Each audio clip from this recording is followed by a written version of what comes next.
Hello friends, welcome to insightful. आज का हमारा डिस्कशन का टॉपिक है मनरेगा का जो रिफॉर्म आया है VBG राम जी, यानी विकसित भारत गारंटी फॉर रोजगार एंड आजीविका मिशन। हम समझेंगे मनरेगा क्या था और ये जो नया रिफॉर्म आया है इसमें क्या आया है और इससे क्या फ़र्क पड़ेगा हम जानेंगे। आइए समझते हैं। सबसे पहले मनरेगा क्या है। तो मनरेगा यानी महात्मा गांधी नेशनल रोजगार गारंटी अधिनियम, यह आया था 2005 में पास हुआ, 2006 से इम्प्लीमेंट हुआ और 2 अक्टूबर 2009 को इसका नाम बदलकर नरेगा से महात्मा गांधी नरेगा कर दिया गया। इसके अंदर क्या क्या था हम अभी डिटेल में समझेंगे कि 100 दिनों के रोज़गार की गारंटी दी गई थी रूरल एरियाज़ में। तो इससे क्या होता था कि यह रूरल इकॉनमी के लिए बहुत ही क्रूशियल था। रूरल इकॉनमी उस समय बहुत इश्यूज थे, माइग्रेशन बहुत ज़्यादा था और ये और भी सिग्निफिकेंट था जो लैंड लेस लेबर और इसके अलावा स्मॉल एंड मार्जिनल फार्मर्स थे जिनके पास अपना लैंड नहीं था, उनके लिए ये स्कीम और भी इम्पॉर्टेंट थी। क्योंकि और जो स्कीम्स चलती थी गवर्नमेंट की, किसानों के लोन माफ़ या और भी जो उस समय चीज़ें हुई, वो सारी उनके लिए थी जिनके पास ज़मीन थी, उनके लोन माफ़ हुए। तो ये स्कीम उन लोगों के लिए बहुत ही क्रूशियल थी और ये एक तरह से एक्ट करती थी as a safety net. Safety net का मतलब अगर इकोनॉमी में हमारी कोई प्रॉब्लम आई तो ये रूरल इकोनॉमी को संभाल लेता था और बिल्कुल ही अचानक ही ज़ीरो नहीं होता था। इसके और भी हमने इसको और भी इसके यूजेस हैं, जैसे कि इसने डिस्ट्रेस्ड माइग्रेशन को रिड्यूस किया। डिस्ट्रेस माइग्रेशन मतलब वो माइग्रेशन जो लोगों को ज़बरदस्ती में करना पड़ता है, वो कम हुआ। इसका सबसे प्रोमिनेंट एग्जाम्पल था कोविड में। कोविड में हमने देखा कि मनरेगा की डिमांड अचानक से, मनरेगा जो कि एक डिमांड ड्रिवन स्कीम है, it is a demand driven scheme, तो इसकी डिमांड अचानक से बढ़ गई। क्यों बढ़ गई? क्योंकि जितने भी अर्बन में जो लेबर थे कोविड के कारण बेरोज़गार हुए, वो सब वापस गांव चले गए और सब ने मनरेगा के काम की डिमांड की। तो वहाँ पर इसका रोल एकदम बहुत अच्छे से समझ में आया। हम आगे समझते हैं कि मनरेगा के क्या फीचर्स थे, क्या ऑब्जेक्टिव्स थे। मनरेगा के ऑब्जेक्टिव थे 100 दिन का, एटलीस्ट 100 दिन का रोज़गार बिल में लिखा हुआ है। It is unskilled, purely unskilled manual labour. At least 100 days लिखा हुआ है, लेकिन बाय डिफ़ॉल्ट शायद ही कोई स्टेट नहीं है जो 100 दिनों से ज़्यादा का रोज़गार देता है, क्योंकि वो सॉफ्टवेयर इस तरह से बनाया गया कि वो 100 दिन का ही मिलेगा। हालांकि प्रोविज़न एटलीस्ट 100 का है, यानी ज़्यादा भी दिए जा सकते हैं, लेकिन दिए 100 ही जाते हैं। और इनका यूज़ करना है किस तरह के मैनुअल अनस्किल्ड लेबर में? Creation of productive assets of prescribed quality and durability. ऐसा नहीं है कि हम किसी ऐसे काम के लिए जो कि ड्यूरेबल एसेट्स क्रिएट नहीं करता। नहीं, ड्यूरेबल एसेट्स का मतलब क्या है? कोई नहर क्रिएट बनाई जा रही है, किसी तालाब पर घाट बनाया जा रहा है, कोई ग्रामीण रोड बनाया जा रहा है, इस तरह के काम करने के लिए ये मनरेगा की स्कीम आई थी। और इसका एक और प्राइमरी ऑब्जेक्टिव था livelihood resource base of poor. Poor में भी, जैसा कि हम पहले भी बात कर चुके हैं, पुअर में भी वो लोग बहुत इंपॉर्टेंट हैं जो कि लैंडलेस हैं, क्योंकि जिसके पास लैंड है उसके पास तो और स्कीम भी रीच करती है। और ये सोशल इंक्लूजन प्रोएक्टिवली, इसमें क्या था कि 1/3 जो हैं वो वुमेन होंगी मनरेगा की बेनिफिशरीज। तो ये एक बहुत अच्छा स्टेप था सोशल इंक्लूजन के लिए। और इसमें पंचायती राज इंस्टीट्यूशन को बहुत ही इसने स्ट्रॉन्ग किया। पंचायती राज इंस्टीट्यूशन को इसने कैसे स्ट्रॉन्ग किया कि मनरेगा में जो भी कुछ होता था वो पंचायत से, यानी पंचायत की जो एग्जीक्यूटिव बॉडी होती है या जो जनरल असेंबली होती है, इसको हम लोग बोलते हैं ग्राम सभा, तो ग्राम सभा से पास होता था। यानी ये किसको स्ट्रेंथन करता है? पार्टिसिपेटरी डेमोक्रेसी को। ये टॉपर्स मटेरियल है, पार्टिसिपेटरी डेमोक्रेसी। यानी अगर आप इस बात को समझ पाएंगे तो किस तरह से एक इकोनॉमिक अपलिफ्टमेंट की स्कीम जो कि ड्यूरेबल एसेट्स क्रिएट करती है, वो इनडायरेक्टली पार्टिसिपेटरी डेमोक्रेसी को भी मजबूत करती है। तो एक Pinnacle of planning and policy था मनरेगा। और हम समझेंगे मनरेगा में क्या क्या फीचर्स थे बहुत डिटेल में। ये एक सेंट्रली स्पॉन्सर्ड स्कीम थी और स्कीम का शेयरिंग का रेशियो था 90:10, यानी 90% बाय यूनियन गवर्नमेंट यानी central government and 10% by state government. It was a demand driven approach, जो डिमांड होती थी उसके हिसाब से बनता था। एंड इसके लिए बनते थे job cards, MNREGA job cards, जो कि एक वैलिड आईडी प्रूफ भी है। राइट। और एक्सीडेंट का कंपनसेशन भी था, अगर कोई एक्सीडेंट होता था वर्क प्लेस पे या वर्क से रिलेटेड इंजरी होती थी तो उसका कंपनसेशन भी मिलता था। और डायरेक्ट बेनिफिट ट्रांसफर यानी with in the account of the labour, bank account of labour में 15 दिन के अंदर उसको पेमेंट मिल जाती थी। कोई भी किसी तरह से बिचौलिए इन्वॉल्व नहीं थे, नो इंटरमीडिएटरीज, नो इंटरमीडिएट, कोई इंटरमीडिएट नहीं है, डायरेक्टली होते थे। और एक बात बहुत ही इंपॉर्टेंट ध्यान देने की थी कि it is only for households as 18 above, यानी घर में से एक को, पर हाउस होल्ड। अब आप बोलेंगे ज़्यादा लोगों को भी मिलता है, ऑफकोर्स ज़्यादा भी हो सकता है, लेकिन जो गारंटी है वो पर हाउस होल्ड है, पर इंडिविजुअल नहीं है। और जैसा कि हमने अभी देखा 1/3 बेनिफिशियरीज टू बी वुमेन। और इसकी मॉनिटरिंग कैसे होती थी? तो मॉनिटरिंग करने के लिए जियो टैगिंग यूज़ होती थी, जो कि मिनिस्ट्री ऑफ रूरल डेवलपमेंट और NRSC, जो कि एक इसरो की संस्था है, और नेशनल इंफॉर्मेटिक्स सेंटर से मिलकर इसकी मॉनिटरिंग की जाती थी। अब समय के साथ जो है इसमें भी कुछ प्रॉब्लम्स क्रीप इन हुई, तो ये एक रिफॉर्म है, इस रिफॉर्म की बहुत ज़रूरत थी मनरेगा को रिफॉर्म करने की। हम बहुत समय से न्यूज़ में देखते थे कि कभी कुछ ऐप का इशू, कभी कुछ इशू आते थे। तो अब जो नया बिल आया है, विकसित भारत गारंटी फॉर रोजगार एंड आजीविका मिशन ग्रामीण, यानी VB ग्राम जी, इस बिल को कहा गया है। इसमें सबसे पहले इंपॉर्टेंट चीज़ ध्यान देने की जो है कि महात्मा गांधी का नाम इसमें से ड्रॉप कर दिया गया है। No name of Mahatma Gandhi का नाम ड्रॉप कर दिया गया। और देखते हैं स्कीम में इसमें क्या क्या इसके इंपॉर्टेंट पार्ट्स हैं। तो ये 16 दिसंबर 2025 को लोकसभा में इंट्रोड्यूस किया गया, अभी पास नहीं हुआ है, डिस्कशन में है। ये एक बहुत ही इंपॉर्टेंट चीज़ करती है कि ये गारंटी को 125 दिन की कर देती है, यानी पहले जहाँ 100 दिन की गारंटी थी, अब उसको बदल करके 125 दिन का कर दिया गया है, यानी एनहांस्ड हो गया है ये number of employment days guarantee के। एक और इसमें क्रूशियल चेंज आया है कि पहले जहाँ शेयरिंग रेशियो 90-10 था, वो बदल के 60-40 हो गया for all states. Of course north east और हिमालयन स्टेट्स को 90-10 मिलता है, इसमें 90% यूनियन गवर्नमेंट बेयर करती है। 60-40 में 60 रहेगा यूनियन गवर्नमेंट का और 40 रहेगा स्टेट गवर्नमेंट का, राइट। यानी स्टेट्स पर बर्डन बढ़ गया। और सेंट्रल एंड स्टेट गवर्नमेंट जो है वो cost of wages, material cost और एडमिनिस्ट्रेटिव कॉस्ट को इस रेशियो में बियर करेगी। और जैसे पहले होता था अनएम्प्लॉयमेंट अलाउंस और कंपनसेशन अभी भी स्टेट गवर्नमेंट पे करेगी। इसमें एक, इसको हम और भी डिटेल में इस पॉइंट को समझेंगे आगे स्लाइड में। एक और जो बहुत ही क्रूशियल चीज़ हुई है वो ये हुई है कि फॉर 60 डेज, यानी 60 दिन साल में ये स्कीम बंद रहेगी, क्लोज्ड। क्यों रहेगी? इसलिए रहेगी ताकि ये जो लेबर होगी ये एग्रीकल्चर के लिए अवेलेबल हो सके, ये लेबर एग्रीकल्चर के लिए अवेलेबल हो सके, इसलिए ऐसा होगा। और ये 60 दिन कौन डिसाइड करेगा? ये डिसाइड करेगी स्टेट गवर्नमेंट। ये डिपेंड कर सकता है, डिस्ट्रिक्ट के लिए भी हो सकता है, यानी हर डिस्ट्रिक्ट के लिए अलग भी हो सकता है, ये ब्लॉक लेवल पे भी हो सकता है, और ये डिपेंडिंग अपॉन क्रॉपिंग या और जो कुछ डिजास्टर वगैरह अगर ऐसा कुछ अनफॉर्चुनेटली आता है तो उसके बेस पर भी हो सकता है।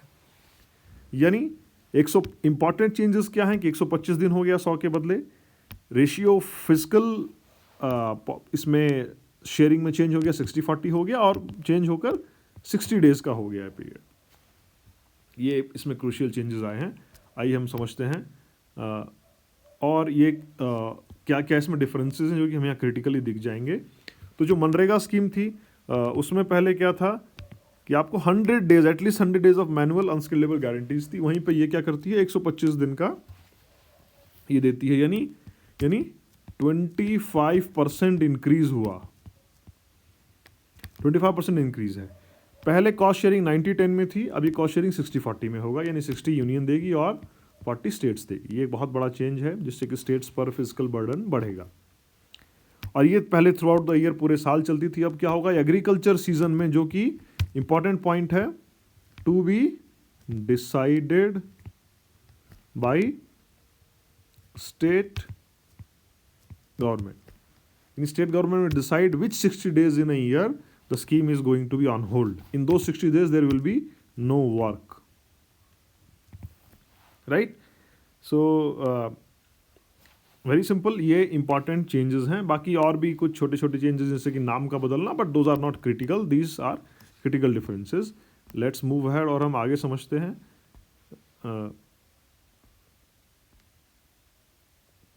आगे समझते हैं और ये स्कीम के इम्पैक्ट क्या क्या होंगे। तो हमें समझने की ज़रूरत है कि ये स्कीम जो है सबसे पहला जो और सबसे मेजरली इम्पैक्ट लाएगी वो करेगी increased livelihood and social protection. यानी अभी ऑफर कर रही है for 125 days which means 25% increase. और इसके साथ एक और बात है कि to avail this we have only 305 days, क्योंकि 60 डेज तो बंद है। तो अर्लियर क्या होता था, 100 दिन होते थे आउट ऑफ 365। अब क्या है, नाउ यह 125 डेज आउट ऑफ 305। और ये जो 60 डेज हैं, ये 60 डेज एग्रीकल्चर सीजन है, इसमें तो वैसे ही लेबर की कमी होती है, तो इसमें तो एम्प्लॉयमेंट मिल जाएगा। दूसरा इम्पैक्ट क्या है, इंक्रीज्ड, हम अभी पॉजिटिव आउटकम्स की बात कर रहे हैं, increased labour availability during agri seasons.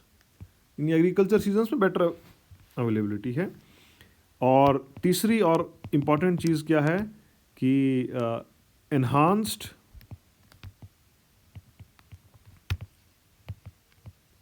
Fiscal burden on states.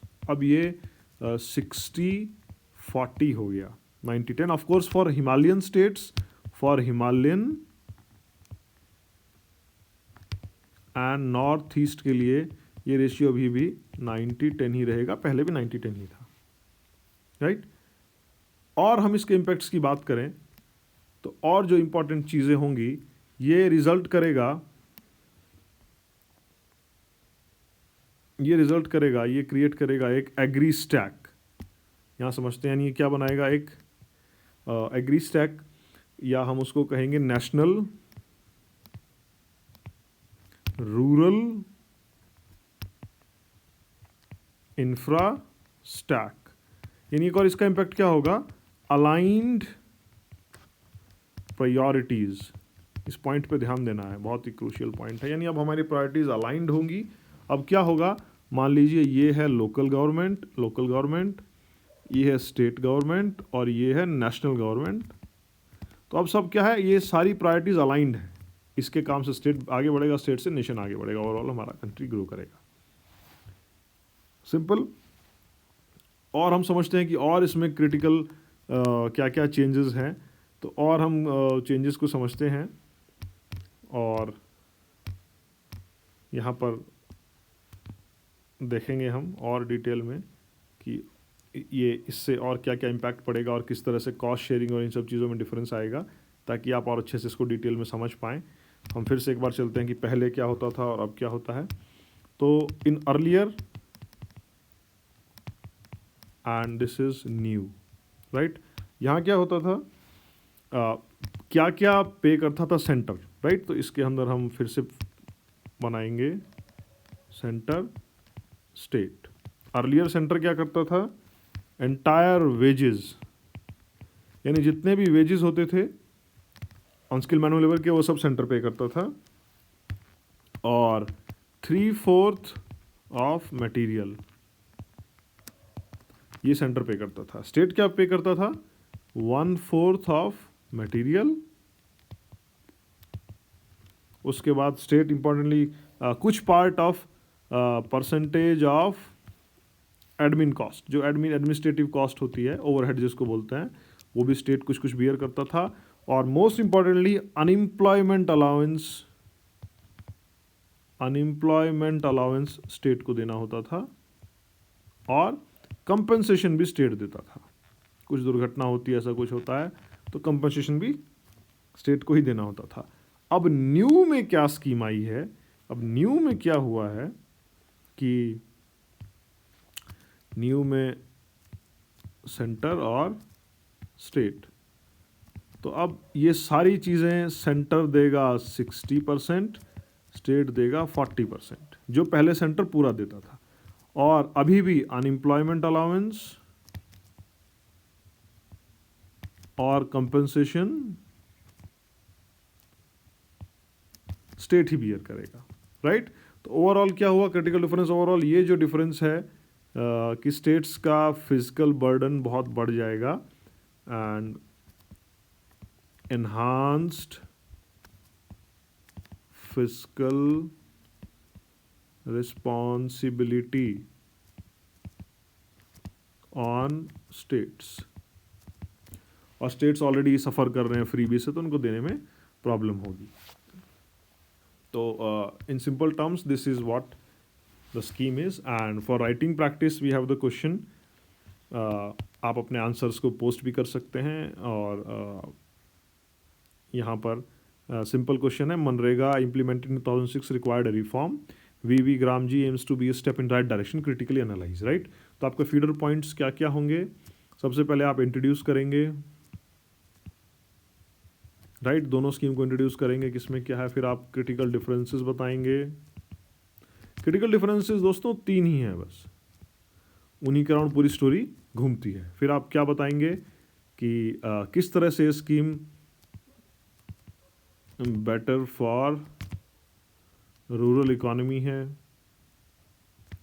Right, किस तरह से ये बेटर सेफ्टी नेट है, राइट, किस तरह से ये फार्मर इनकम को बढ़ाएगी, फार्मर्स इनकम को इंक्रीज करेगी। क्यों इंक्रीज करेगी, क्योंकि एनहांस्ड लेबर है availability during agriculture season, right.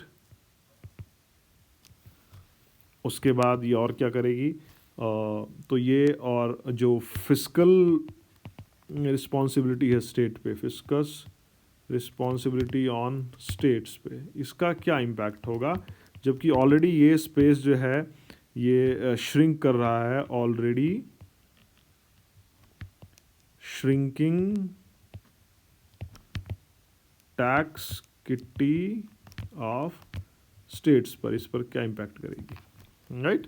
और लास्ट में जो है आप कंक्लूजन लिख देंगे कि सुधार की ज़रूरत थी और करना है। तो मैं आपके आंसर्स का इंतज़ार करूँगा, ज़रूर पोस्ट करें, और इन केस आपको कोई डाउट हो या कोई पॉइंट समझ में नहीं आया हो या और कुछ हो तो आप ज़रूर हमें बताएं क्या है, या हम कैसे इस वीडियो को इम्प्रूव कर सकते हैं। अगर आपको अच्छी लगी हो तो लाइक करें, कुछ कमेंट में अपनी बात ज़रूर करें, और समझ में आया तो शेयर भी ज़रूर करें। अगर अभी तक आपने हमारा चैनल सब्सक्राइब नहीं किया है तो प्लीज़ सब्सक्राइब कर लें, ताकि हम आने वाली वीडियो से जुड़ी रहें।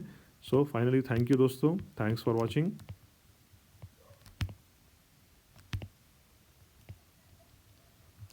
मिलते हैं अगली वीडियो में अगले टॉपिक पे, और आप ज़रूर सजेस्ट करें कि आपको अगला टॉपिक भी क्या चाहिए। Thank you.